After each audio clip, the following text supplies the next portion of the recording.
Hey, how's it going, everybody? It's Ryan here. I got a special video specifically for Chris, but for all of you that are interested in learning more about diet and nutrition, I'm here to help you as well. Question is, during the fasting period for the intermittent fasting, or specifically my fat burning breakfast program, he asks, is how much water can you have? And I kind of wanted to address this not just for Chris, but also for people out there. One of the biggest concerns when it comes to water intake when you're fasting, or you're on any type of diet where you're trying to cut calories or reduce intake of some type, the biggest challenge is making sure you don't get lightheaded and you feel good. It depends on what situation you are, because everyone really is different. Like, for example, if you're coming from a really, really bad diet, not to suggest this is what you're doing, Chris, but anybody, say you're coming from a really bad diet and you embark on fasting, or you embark on really, really low carb, and you're coming from like eating lots of pizza and junk food, like really, really bad. When you do a sharp transition like that, it's like you're going through withdrawal. You know, it's almost like an alcoholic cutting alcohol, like, you know, someone who's drinking like tons of alcohol, or even any type of drug.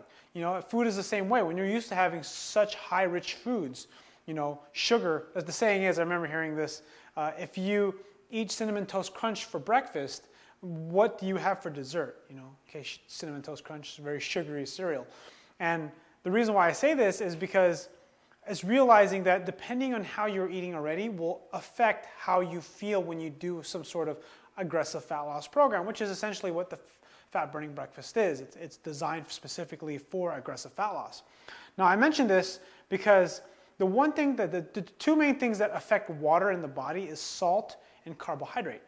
And when you dramatically cut carbs and salt, and you drink lots of water, that can affect your essentially your fluid balance, of course, which can cause you to get lightheaded. So it's very important, depending on what day you're on, that you pay attention to your salt intake, because sometimes it becomes easy to follow, because you're basically after 2 days you're okay, but the problem is you might run into some energy problems, and that's mostly because of salt, not really anything else. Because when you eat less food, it messes with your fluid balance. This is the thing that they don't tell you about dieting, is that like a dietitian, a doctor, a nutritionist, even people who have more education than me, that have tons of more experience than me, you got to realize everyone's situation is so different. Like, they don't know how you live, you know? So that someone that's like running marathons versus someone that's sedentary. Like when they say, like when you hear this word average, like what does average really mean? Like average at 150 pounds versus average at 250 pounds.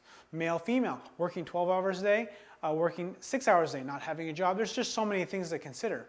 I know I'm going a little bit of a tangent. I just realized that, you know, you got to pay attention to how you feel, making sure that your salt intake is proper. That's the main thing I really want to touch on when you mess with any fasting or low carb cycling diets. Low carb diets or carb cycling diets.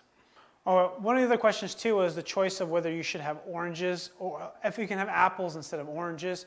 And typically, yes, you're totally fine with that. The one thing to consider with oranges have a lot more calories typically, so you're going to want to have a smaller apple. So like a large apple is the equivalent of usually 2 oranges.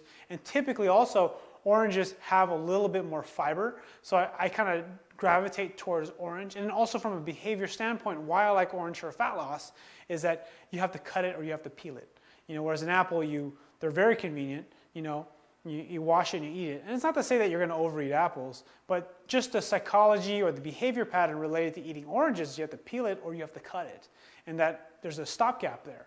You know, it slows you down. It's a process. So sometimes the foods that I put on the program are specifically based around that kind of idea.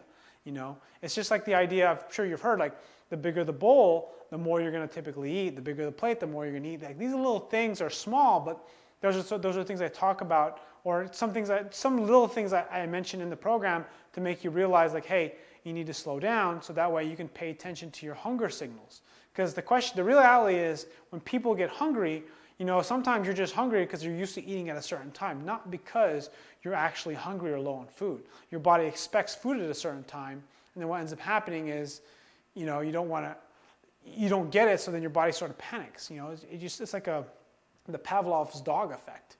You know, I remember I used to eat at 3 o'clock every day, and no matter what, even if I ate like at 1 or I ate at 2, I would still have to eat at 3. You know, it was kind of weird how that worked for me. So again, you're just trying to recondition your body to get used to essentially using fat as energy, and then getting your metabolism flexible. That's really what you're doing when you're spacing out your meals more. So if you have any other questions, please feel free to leave a comment or to send me an email. Ryan at ryansaplin.com. Thanks for watching. Click the thumbs up button if you haven't already. Subscribe if you're not a subscriber. And I'll see you guys all in the next video. All right, see you guys. Bye.